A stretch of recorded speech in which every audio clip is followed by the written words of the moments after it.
विद्यार्थी मित्रांनो नमस्कार. इयत्ता तिसरी बालभारती 9वा धडा शेरास सव्वाशेर या पाठाचा स्वाध्याय आज आपण सोडवणार आहोत. चला तर मग सुरू करूया.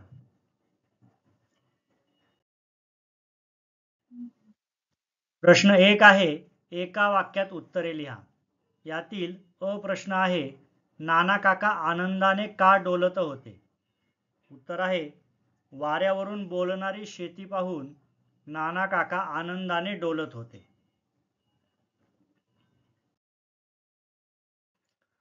प्रश्न आ आहे, सर्वच उंदीर पिंपापाशी का धावत आले?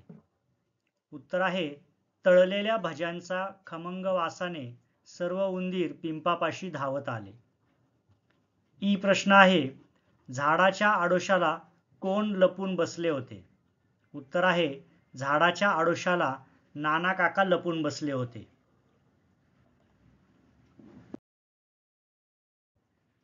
यानंतर प्रश्न 2 आहे, तर काय झाले असते? यामधील अ प्रश्न आहे, नाना काकांनी उंदीर पकडण्यासाठी पिंजरा ठेवला असता तर.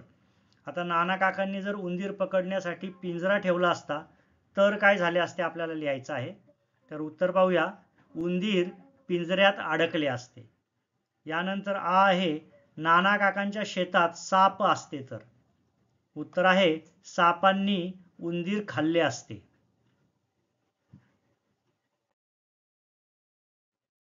पुढे ई आहे, नाना काकांच्या शेतात उंदीर नसते तर. उत्तर आहे, शेताची नासाडी झाली नसती. आणि ई प्रश्न आहे, नाना काकांच्या शेतात मांजर असते तर. उत्तर येईल, मांजरांनी उंदीर खाल्ले असते. यानंतर प्रश्न 3 आहे, खालील वाक्प्रचारांचा वाक्यात उपयोग करा व लिहा. अ, अधीर होणे. आता अधीर होणे या वाक्प्रचाराचा आपल्याला वाक्यात उपयोग करून ते वाक्य लिहायचं आहे. आपण वाक्य लिहिलेलं आहे, रोहित सहलीला जाण्यासाठी अधीर झाला होता. आ आहे, फस्त करणे. उत्तर आहे, विशालने बाजारातून आणलेले श्रीखंड फस्त केले. इथे फस्त करणे म्हणजे संपवून टाकणे असा अर्थ आहे. पुढे ई आहे, सामसूम होणे म्हणजे सर्वत्र शांतता होणे. याचा वाक्यात उपयोग करूया. अंधार पडताच आमचे गाव सामसूम झाले. शेवटी ई आहे, कूच करणे म्हणजे एखाद्या ठिकाणी जाण्यासाठी निघणे. याचा वाक्यात उपयोग करूया. सैनिकांनी लढाईसाठी कूच केले.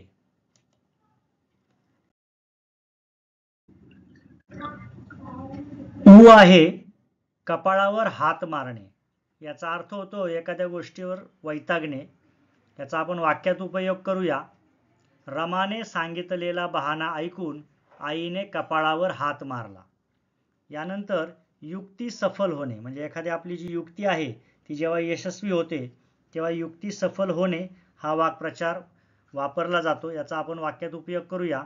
कबुतराचा जीव शिकाऱ्यापासून वाचवण्याची मुंगीची युक्ती सफल झाली.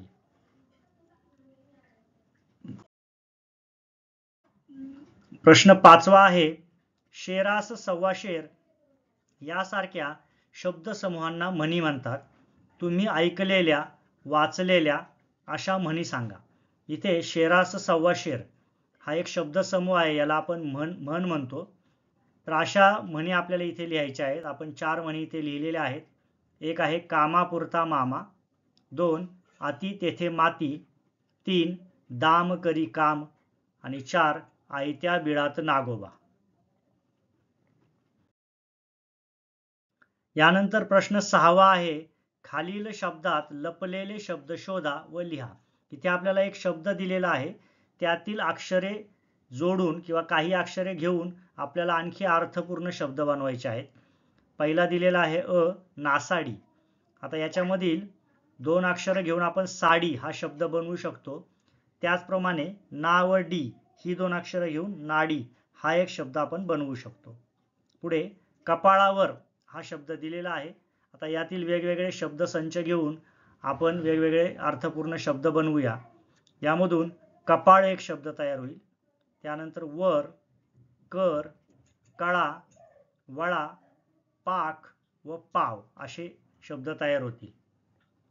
तर या ठिकाणी आपला पाठाचा स्वाध्याय पूर्ण होत आहे. स्वाध्यायातील सर्व प्रश्नांची उत्तरे आपण या ठिकाणी लिहिलेली आहे. सर्व प्रश्नांचा उत्तरांचा व्यवस्थित अभ्यास करा. यांचं सुंदर हस्ताक्षरात आपल्या वहीमध्ये लेखन करा. धन्यवाद.